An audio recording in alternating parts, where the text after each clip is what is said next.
एक समय की बात है, एक राज्य में राजा ने घोषणा की कि वह निश्चित दिन पर मंदिर में पूजा अर्चना करने आएंगे। ये खबर पूरे राज्य में फैल गई और सभी लोग उत्साहित हो उठे। मंदिर के पुजारी को यह सूचना मिली तो उन्होंने तुरंत मंदिर की सफाई, रंगरोगन और सजावट की योजना बनाई। पुजारी को लगा कि राजा के आगमन से मंदिर की प्रतिष्ठा बढ़ेगी और शायद उन्हें भी कुछ अच्छा मिलेगा।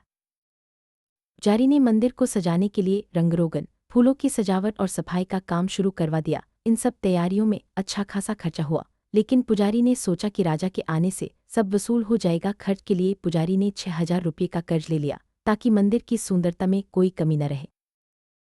यह तिथि पर राजा अपने पूरे राजसी ठाठ के साथ मंदिर पहुंचे। पुजारी ने उनका स्वागत किया और विधिवत पूजा अर्चना करवाई। मंदिर में रौनक थी और सभी लोग राजा के दर्शन के लिए उमड़ पड़े थे। पूजा के बाद राजा ने आरती की थाली में दक्षिणा स्वरूप 4 आने रखे और महल लौट गए।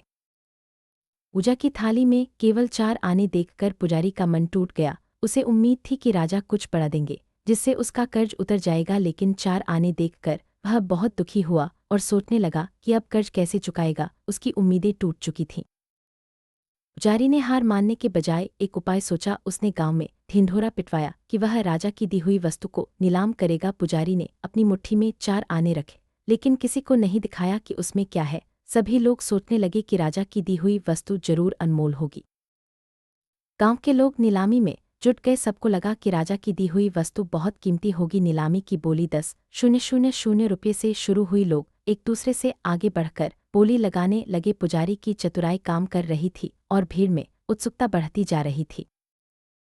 नीलामी में बोली लगातार बढ़ती गई। 10,000 से 20,000, फिर 30,000 और आखिरकार 50,000 रुपये तक पहुंच गई। हर कोई उस बंद मुट्ठी को पाना चाहता था, क्योंकि सबको लगता था कि उसमें कोई अनमोल वस्तु है। पुजारी ने अभी भी मुट्ठी नहीं खोली थी।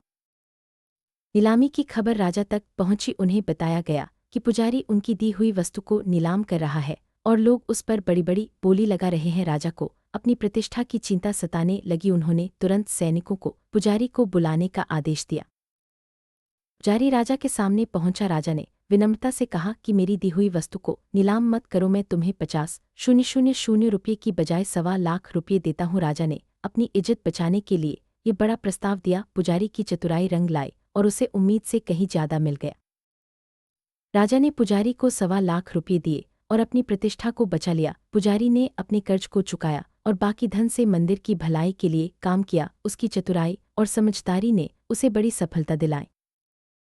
इस घटना के बाद से ही ये कहावत प्रचलित हो गई, बंद मुट्ठी 1,25,00,000 की, खुल गई तो खाक की। इसका अर्थ है कि कभी कभी रहस्य और चतुराई से चीजों की कीमत बढ़ जाती है, जबकि सब कुछ खोल देने पर उसका महत्व कम हो जाता है। बंद मुट्ठी 1,25,00,000 की का अर्थ है कि कभी कभी किसी चीज को रहस्य में रखना ही उसकी असली कीमत होती है। अगर सब कुछ खोल दिया जाए तो उसका आकर्षण और महत्व खत्म हो जाता है। ये मुहावरा आज भी लोगों के बीच प्रचलित है और जीवन के कई क्षेत्रों में इसका उपयोग होता है। इस कहानी से हमें यह सीख मिलती है कि कठिन समय में भी धैर्य और चतुराई से काम लेना चाहिए। कभी कभी समस्या का हल सीधा नहीं होता, बल्कि सोच समझकर उठाया गया कदम ही सफलता दिलाता है। पुजारी की तरह हमें भी मुश्किलों में हार मानने के बजाय समाधान ढूंढना चाहिए। बंद मुट्ठी 1,25,00,000 की मुहावरा हमें रोजमर्रा की जिंदगी में भी सिखाता है कि हर बात हर किसी को नहीं बतानी चाहिए। कभी कभी अपने विचार या योजना को सही समय तक गुप्त रखना ही फायदेमंद होता है। इससे न केवल हमारी योजना सफल होती है, बल्कि हमारा महत्व भी बढ़ता है।